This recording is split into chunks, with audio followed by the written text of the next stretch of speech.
السلام علیکم ورحمۃ اللہ وبرکاتہ۔ دوستو، امید ہے آپ تمام حضرات خیریت سے ہوں گے۔ آج میں آپ کے سامنے نماز جنازہ کا ایسا طریقہ پیش کرنے والا ہوں کہ آپ کا کنفیوژن ہمیشہ کے لیے ختم ہو جائے گا۔ بہت سارے لوگ ہیں جن کو نماز جنازہ کی دعا، درود ابراہیم اور ثنا یاد ہوتی ہے، بہت سارے لوگوں کو یاد نہیں ہوتی، تو وہ لوگ کیسے نماز پڑھیں؟ کیا ان کی نماز ہوگی یا نہیں ہوگی؟ کیونکہ دوستو، نماز جنازہ یہ ہر ایک پڑھتے ہیں۔ میں نے دیکھا کہ جو 5 وقتہ نماز نہیں پڑھتے ہیں، یا بہت سارے لوگ جو جمعہ کی بھی نماز نہیں پڑھتے ہیں، وہ لوگ بھی کسی نہ کسی رشتہ دار کے یا اپنوں کے نماز جنازہ میں تو ضرور شامل ہوتے ہیں۔ تو دوستو، بہت ہی مختصر سی دعائیں ہوتی ہیں، آپ سیکھ لیں گے تو الحمدللہ۔ لیکن اگر نہ آتی ہو، سیکھنے کی کوشش کریں، لیکن اگر نہ آتی ہو، اس وقت ہمیں کیا کرنا ہے، یہ باتیں میں آج آپ کو بتانے والا ہوں۔ تو میری گزارش ہے کہ ہمارے چینل کو سبسکرائب کر لیجئے اور بیل آئیکن دبا دیجئے تاکہ جو بھی ویڈیو ڈالوں پہلے آپ کے پاس آئے۔ تو دوستو، سب سے پہلی چیز آپ جان لیجئے کہ نماز جنازہ میں 2 ہی فرض ہیں۔ فرض کے بغیر نماز نہیں ہوتی، 2 ہی فرض ہیں۔ اس کے علاوہ جو بھی ہے سنت موقدہ یا مستحبات ہیں۔ 2 فرض کیا ہیں؟ قیام اور 4 تکبیر کہنا۔ قیام یعنی کھڑے ہو کے نماز جنازہ پڑھنا، اور 4 تکبیر کہنا، اس کے بغیر نماز نہیں ہوتی ہے۔ اگر یہ آپ کر لیتے ہیں تو آپ کی نماز ہو جائے گی۔ تو آئیے نماز جنازہ کا مکمل طریقہ آپ کو بتاتا ہوں۔ نماز جنازہ پڑھنے کے وقت میں پہلے آپ کو نیت کر لینی ہے۔ نیت کرتا ہوں میں نماز جنازہ کی فرض کفایہ۔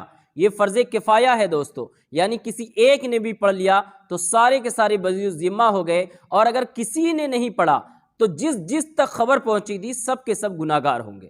تو یہ فرض کفایہ ہے۔ نیت کرتا ہوں میں نماز جنازہ کی فرض کفایہ، ثنا واسطے اللہ کے، درود حضرت محمد مصطفیٰ صلی اللہ تعالی علیہ وسلم پر، دعا اس میت کے لیے، پیچھے اس امام کے، منہ میرا کعبہ شریف کی جانب اللہ اکبر کہہ کے آپ کو ہاتھ باندھ لینا ہے، اور ثنا پڑھنا ہے جو نماز میں پڑھتے ہیں۔ بس اس میں ایک لفظ زیادہ ہوتا ہے، سبحانک اللہم وبحمدک وتبارک اسمک وتعالی جدک وجل ثناؤک، یہ لفظ زیادہ ہوتا ہے، وجل ثناؤک ولا الہ غیرک۔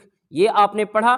اس کے بعد بغیر ہاتھ اٹھائے، یہ جو پہلی تکبیر میں ہاتھ اٹھانا ہے، دوسری تکبیر اور جو 3 آگے ہوتی ہے اس میں ہاتھ نہیں اٹھانا ہے، بس زبان سے اللہ اکبر کہنا ہے۔ تو دوستو، آپ کو میں بتا دوں کہ امام صاحب تو زور سے بولتے ہیں، لیکن پیچھے نماز پڑھنے والے کو بھی اتنا سا آواز سے بولنا ضروری ہے کہ کم سے کم وہ سن لے، خود وہ اپنی آواز سن لے۔ اگر منہ بند ہے، میں نے دیکھا ہے بہت سارے لوگوں کو کہ منہ بند ہے اور وہ کھڑے ہو گئے، بھائی پوچھا جائے کہ آپ نے تکبیر بولا تو کہتے ہیں ہاں دل میں بول لیا۔ دل میں بولنے سے کام نہیں چلے گا، آپ کو بولنا اتنا زور سے کہ آپ کی آواز کان تک پہنچ جائے، کم سے کم آپ سن لیں۔ تو کیا کرنا ہے؟ دوسری تکبیر میں اللہ اکبر کہنا ہے اور درود ابراہیم پڑھنا ہے جو آپ نماز میں پڑھتے ہیں۔ اور اگر درود ابراہیم یاد نہ ہو تو جو بھی درود یاد ہے آپ پڑھ سکتے ہیں، بلکہ یہ بھی ہے کہ اگر درود ابراہیم ہے یاد، پھر بھی اگر آپ کوئی دوسری درود پڑھ لیتے ہیں تو بھی نماز ہو جائے گی، لیکن افضل ہے درود ابراہیم پڑھ لینا۔ یہ دوسری تکبیر ہو گئی۔ تیسری تکبیر میں ہاتھ نہیں اٹھانا ہے، بغیر ہاتھ اٹھائے ہوئے آپ کو اللہ اکبر کہہ کے جنازے کی دعا پڑھنی ہے۔ جنازے کی دعا جنازے کی کتابوں میں مل جاتی ہے، آپ اس کو دیکھ کر کے یاد کر لیجئے، ورنہ میں نے پریکٹیکل طریقہ مکمل جنازے کی نماز پڑھ کر کے بتایا ہے، ڈسکرپشن میں اس کا لنک ہے، آپ جا کر کے اس مکمل طریقوں کو دیکھ لیجئے۔ اسکرین پہ لکھ کر کے بھی آتی ہیں تمام دعائیں، کیسے پڑھنا ہے وہ تمام چیزیں میں نے ڈیٹیلنگ میں بتائی ہے، تو ڈسکرپشن میں آپ اس ویڈیو کو بھی ضرور دیکھ لیجئے۔ تو آپ نے دعائے جنازہ پڑھا، اس کے بعد چوتھی تکبیر کہیں گے، اور چوتھی تکبیر کہنے کے بعد ہاتھ کو چھوڑ دیں گے۔ یہاں پہ بہت سارے لوگ کنفیوز ہوتے ہیں کہ ہاتھ باندھ کر کے ہی سلام پھیر دیا، ہو جائے گی، نماز ہو جائے گی، لیکن یہ ہے کہ اللہ اکبر کہنے کے بعد ہاتھ چھوڑ دیجئے، اس کے بعد سلام پھیریے۔ اچھا، اب آئیے میں آپ کو بتاتا ہوں کہ اگر ثنا یاد نہ ہو تو کیا ہوگا، درود ابراہیم یاد نہ ہو تو کیا ہوگا، اور دعا یاد نہ ہو تو کیا ہوگا۔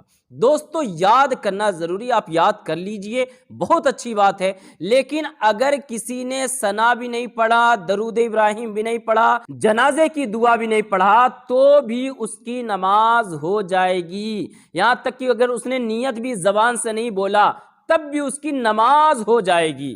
اس کو نہ پڑھنے کا وہ ثواب نہیں ملے گا جو پڑھنے والے کو مل رہا ہے، لیکن نماز جنازہ اس نے پڑھ لیا، نماز ہونے میں کوئی شک و شبہ نہیں ہے۔ لیکن دوستو، آپ اپنے باپ کے، اپنے دادا کے، اپنے گھر والوں کی نماز جنازہ پڑھتے ہیں، ضرور پڑھتے ہوں گے زندگی میں کسی نہ کسی کے جنازہ، تو اگر یہ 5 منٹ نکال کر کے آپ دعائیں سیکھ لیں گے تو آپ پوری زندگی جس کی بھی جنازے کے اندر شامل ہوں گے تو آپ ڈھیروں ثواب بھی کمائیں گے دوستو۔ تو امید ہے کہ آپ نے ان مسائل کو سمجھ لیا ہوگا۔ اللہ رب العزت ہم سب کو دین سیکھنے، سکھانے، سمجھنے، سمجھانے کی توفیق عطا فرمائے۔ السلام علیکم ورحمۃ اللہ وبرکاتہ۔